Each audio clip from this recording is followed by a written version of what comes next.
Good morning, everyone. Let's start with our today's topic, lesson number 3. And our lesson name is Food and Health, Part 1. In a healthy body lives a healthy mind. You must have noticed that some of your friends fall ill quite often, or they frequently feel tired while playing. Have you ever wondered why it is so? To find the answer, just notice their eating and cleanliness habits. In this chapter, we will discuss various ways to keep our body fit. It means एक healthy body होगी तभी तो healthy mind होगा. अगर body हमारी healthy नहीं होगी, हम ऑलरेडी परेशान होंगे अपनी बॉडी से, तो हमारा माइंड भी परेशान ही होगा ना कि हम बीमार हैं, हम टेंशन में हैं, या फिर हमारी बॉडी वीक है तो हमारा माइंड ही वर्क नहीं कर रहा है. तो इसलिए बोला जाता है healthy body lives in a healthy mind. You must have notice, आपने कभी नोटिस किया होगा, कुछ आपके फ्रेंड्स होंगे वो जल्दी बीमार पड़ जाते हैं या फिर जल्दी जल्दी थक जाते हैं खेलते ही. क्या आपने कभी नोटिस किया है कि ऐसा क्यों होता है?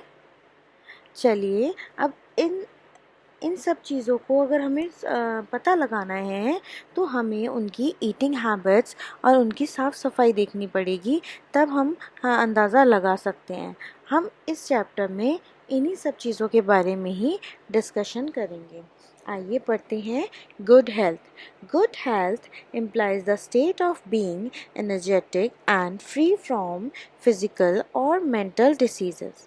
Everyone needs good health. One of the most important ways of staying healthy is to eat healthy and nutritious food.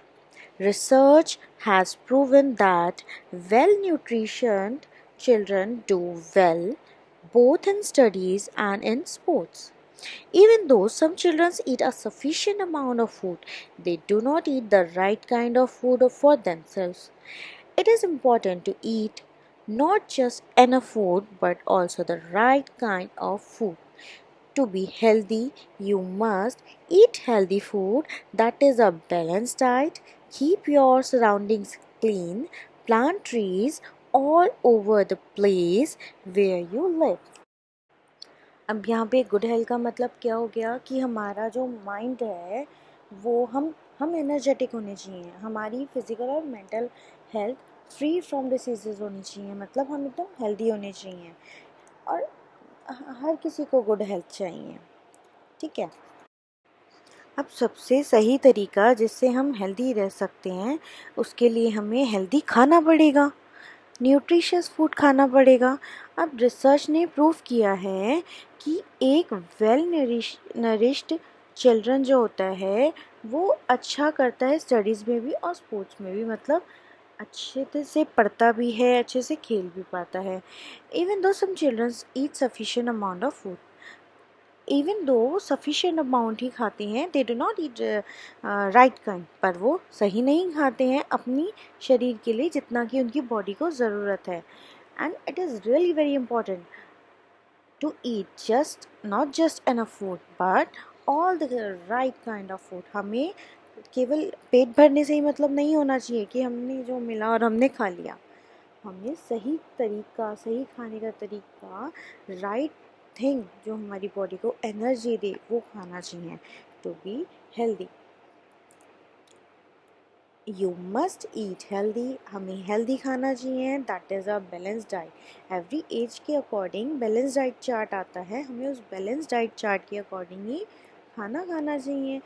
जिसकी हमारी बॉडी को नीड होती है हमें वो चीज़ें खानी चाहिए. हमें अपनी साफ़ सफाई रखनी चाहिए आसपास, और जहाँ पे हम रह रहे होते हैं उसके आसपास हमें ट्रीज़ लगाने चाहिए जिससे कि हम फ्रेश ऑक्सीजन ब्रीथ कर सकें. ड्रिंक क्लीन वाटर, साफ़ पानी पीना चाहिए. एक्सरसाइज रेगुलरली, डेली एक्सरसाइज करनी चाहिए. Take enough rest and have protection from diseases. हमें जितनी ज़रूरत है उतना आराम करना चाहिए और बीमारियों से भी बचना चाहिए. जब हम ये चीज़ें फॉलो करेंगे तो हम आसानी से बीमार नहीं पड़ सकते, क्योंकि हम हेल्दी रहेंगे, हेल्दी खाएंगे, हेल्दी पिएंगे, एक्सरसाइज करेंगे, तो हम भी हेल्दी रहेंगे।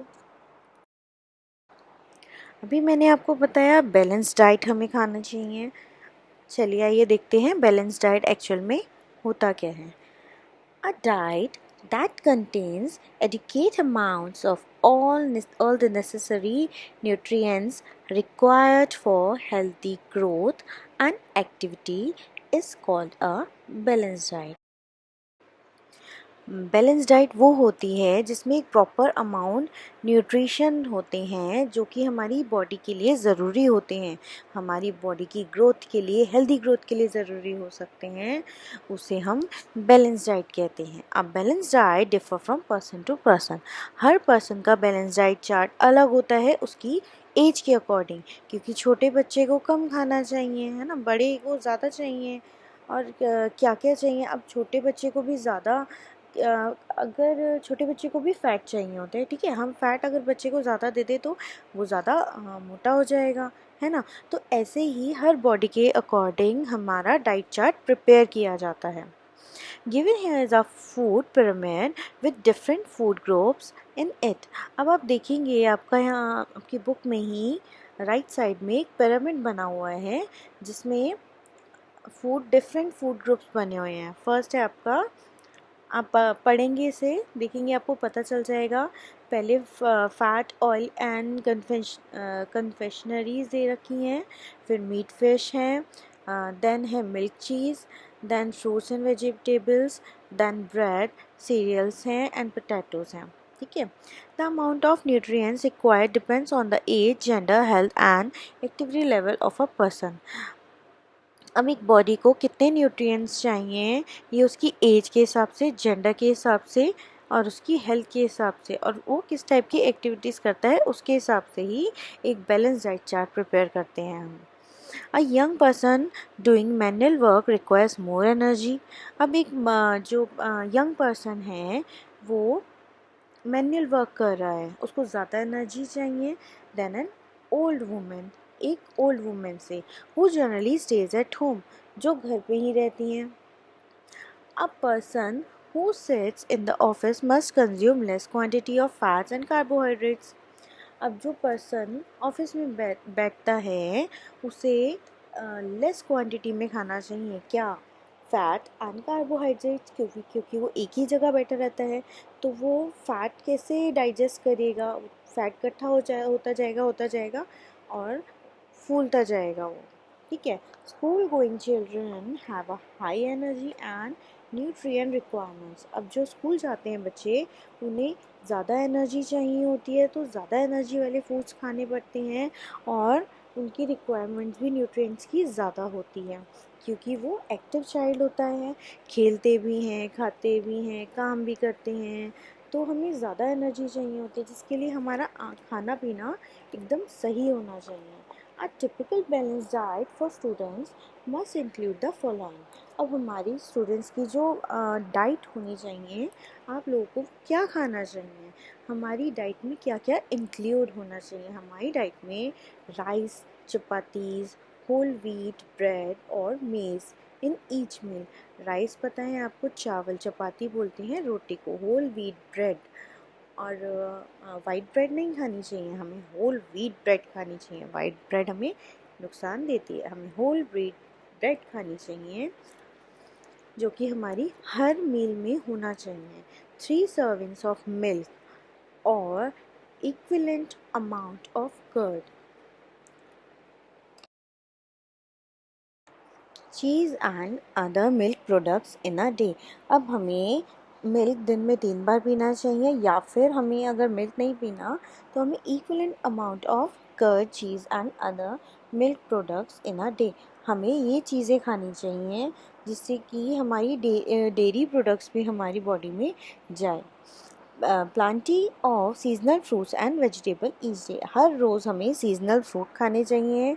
अब ये कौन सा सीज़न चल रहा है, समर सीज़न, समर सीज़न चल रहा है, इसमें हमारा सीजनल फ्रूट क्या होगा, मैंगो, वाटरमेलन, मस्क मेलन, ये हमें ज़रूर खाने चाहिए जिससे कि हमारी बॉडी की नीड्स पूरी होंगी।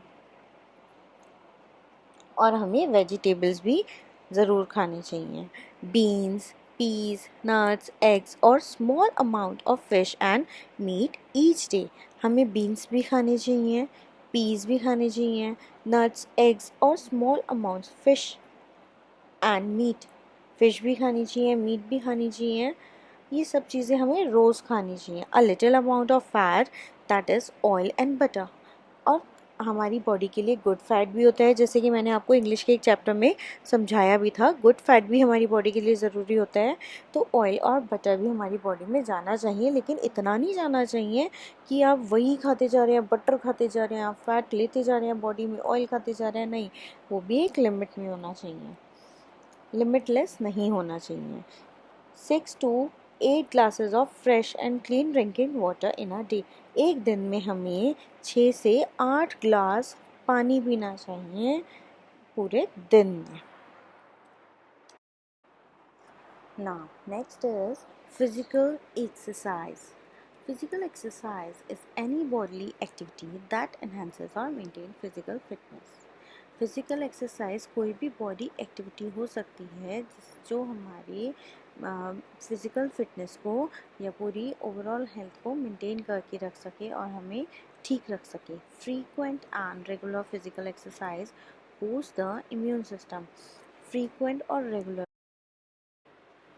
मीन्स फ्रीक्वेंटली और रेगुलर एक्सरसाइज फिज़िकल एक्सरसाइज करने से हमारा इम्यून सिस्टम अच्छा होता है और हमें बीमारियों से बचते हैं। बीमारियां जैसे कि डायबिटीज़ हो गई आपकी, ओबेसिटी हो गई। ओबेसिटी क्या होती है? ओबेसिटी एक ऐसी बीमारी होती है जिसमें हम अपनी बॉडी वेट से एक्स्ट्रा एक्स्ट्रा गेन करते रहते हैं। एक लिमिट से जब ज़्यादा हो जाता है तो बॉडी वेट, तो हम उसे ओबेसिटी बोलते हैं। It also helps the nervous system by supplying more oxygen.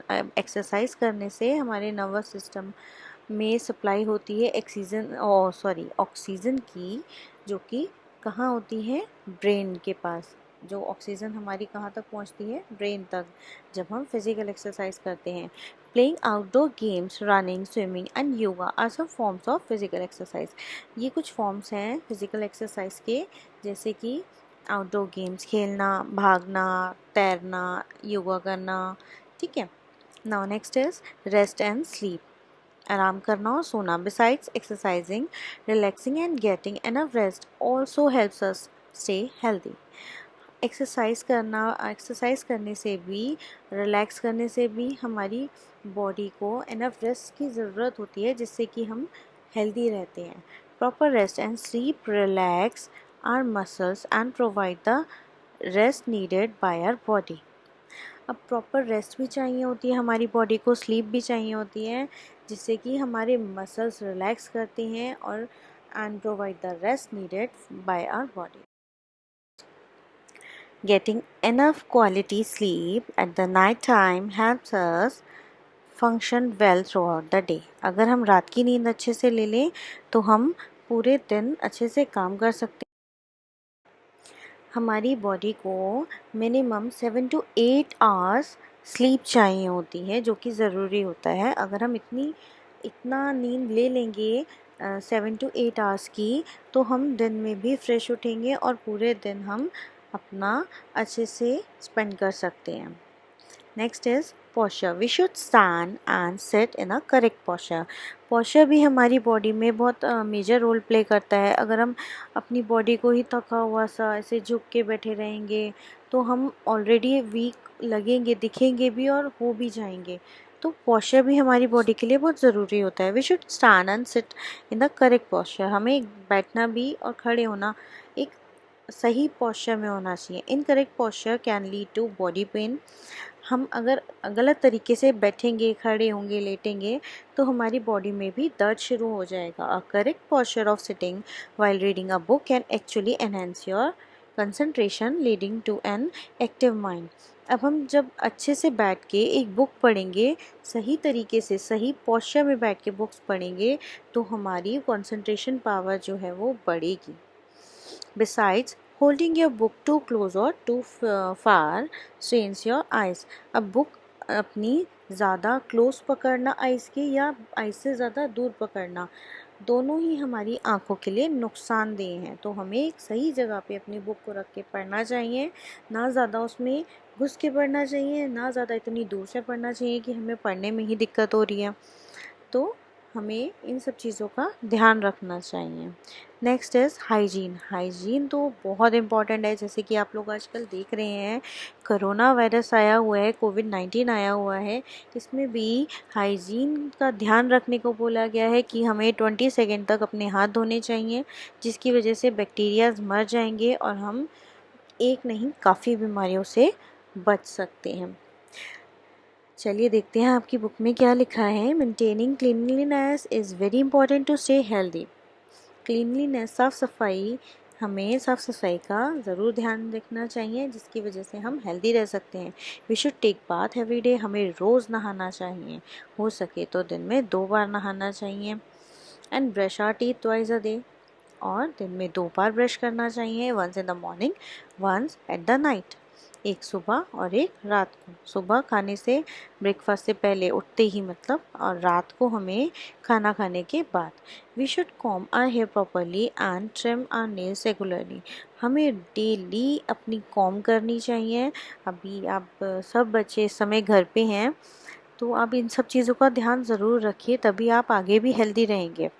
ठीक है, आप रोज़ नहाइए, 2 बार ब्रश कीजिए दिन में, और अपनी हेयर्स रोज़ कॉम्ब कीजिए, और अपने नेल्स भी ट्रिम कीजिए, ताकि नेल्स आपके कटे होंगे तो उसमें कोई मैल नहीं आएगी, कोई गंदगी नहीं आएगी, कोई वायरस, कोई बीमारी नहीं आएगी, क्योंकि हम उसी से ही खाते हैं, हैंड से ही हम खाते हैं, तो हमारे हाथ भी क्लीन होने चाहिए, नेल्स भी कटे होने चाहिए, जिसकी वजह से हम अब इन सब चीज़ों से ही हम अपनी हाइजीन का ध्यान रख सकते हैं और साफ़ सफाई का ध्यान रख सकते हैं। तो ये चीज़ें बहुत ज़रूरी हैं। Prevention of illness and maintenance of health mainly through the maintenance of cleanliness is called hygiene.